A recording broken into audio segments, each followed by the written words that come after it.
रास्ते में बैठे हुए कुछ लोगों ने उनको देखा था।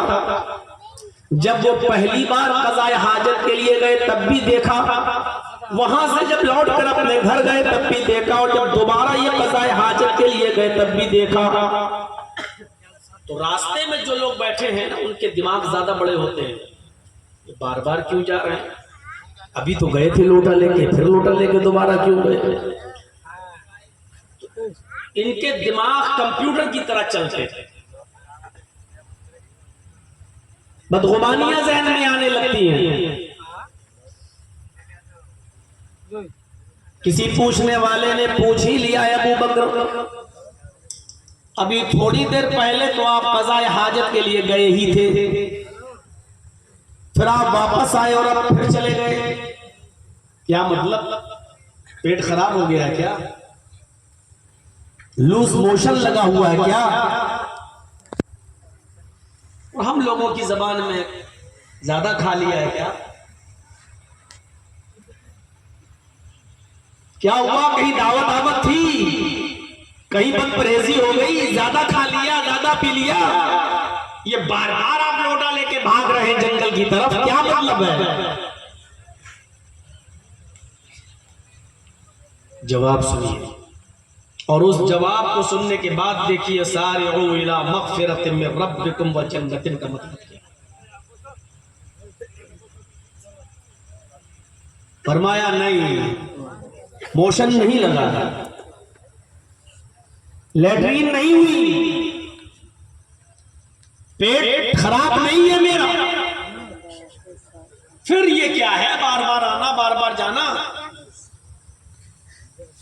हजरत अबू बकर सिद्दीक़ का जवाब यह था कि मेरे भाई,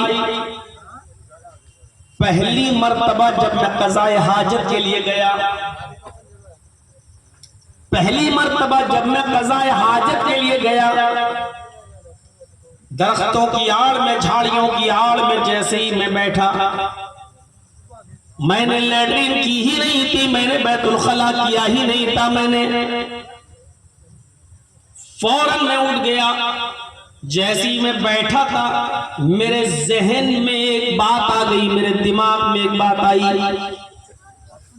आया अबू बकर, जिस बिस्तर पे तुम सोते हो, उस बिस्तर के नीचे सोने का एक टुकड़ा पड़ा हुआ है, सोने की एक डली पड़ी हुई है।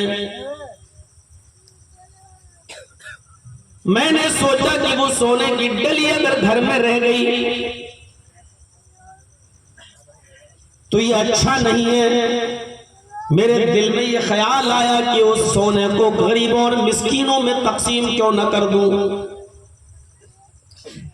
मैं लैट्रीन किया ही नहीं और बिना क़ज़ाए हाजत से फारिग हुए मैं उठ गया और सीधे अपने घर गया। पहले मैंने अपने बिस्तर के नीचे से वो सोना निकाला, फिर मैं गरीबों की बस्ती की तरफ गया, जरूरतमंदों को तलाश किया, फिर मैंने उस सोने के टुकड़े को, उस सोने की डली को चंद जरूरतमंदों में तकसीम कर दिया। जब मुझे इत्मीनान हो गया कि ये जरूरतमंदों तक ये सोना पहुंच गया है, उसके बाद मैं घर गया और उसके बाद मैंने पानी का बदना लोटा उठाया और फिर मैं जंगल में गया, और जंगल में जाने के बाद क़ज़ाए हाजत से अब मैं फारिग हुआ हूँ, अब मैं लैट्रीन करके आया हूं। पहले जो गया था वो मैंने लैट्रीन नहीं की थी। साहिल मुस्कुराते हुए कहता है, अबू बकर ये कौन सी अक्लमंदी है? साहिल ने कहा, पूछने वाले ने कहा, ये कौन सी अक्लमंदी है? ये काम तो आप पहली बार जब गए थे लैट्रीन के लिए, क़ज़ाए हाजत के लिए, आप लैट्रीन कर लेते, क़ज़ाए हाजत से फारिग हो जाते, उसके बाद में घर में आते और सोना निकालते और गरीबों में बांट देते। ये काम तो आप बाद में भी कर सकते थे।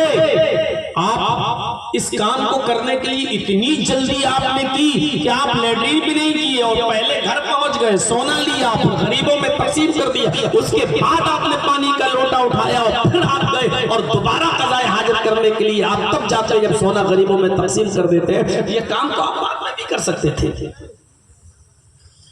हजरत अबू बकर सिद्दीक़ फरमाते हैं कि हाँ, मैं ये काम बाद में भी कर सकता था, लेकिन मुझे डर लगा, इन्नी अखाफ,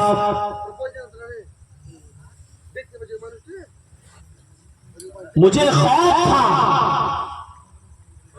कि शैतान हमारे दिल के इरादे को बदल न दे, शैतान हमारे इरादे की लगाम को मोड़ न दे।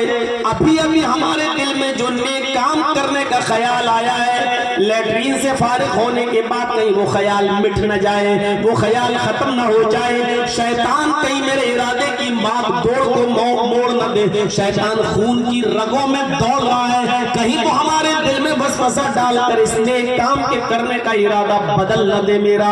इसलिए मैं क़ज़ाए हाजत से फारिग ही नहीं हुआ, पहले सोचा कि ये नेक काम कर लो। आए साइल, क्या तुमने कुरान की आयत नहीं पढ़ी? वसारिऊ इला मग़फ़िरतिन मिन रब्बिकुम व जन्नतिन अर्ज़ुहा अस्समावातु वल अर्ज़ उइद्दत लिल मुत्तक़ीन। नेकी का इरादा जब भी तुम्हारे दिल में आए, फौरन तुम अपने रब की मग़फ़िरत की तरफ और जन्नत की तरफ दौड़ो।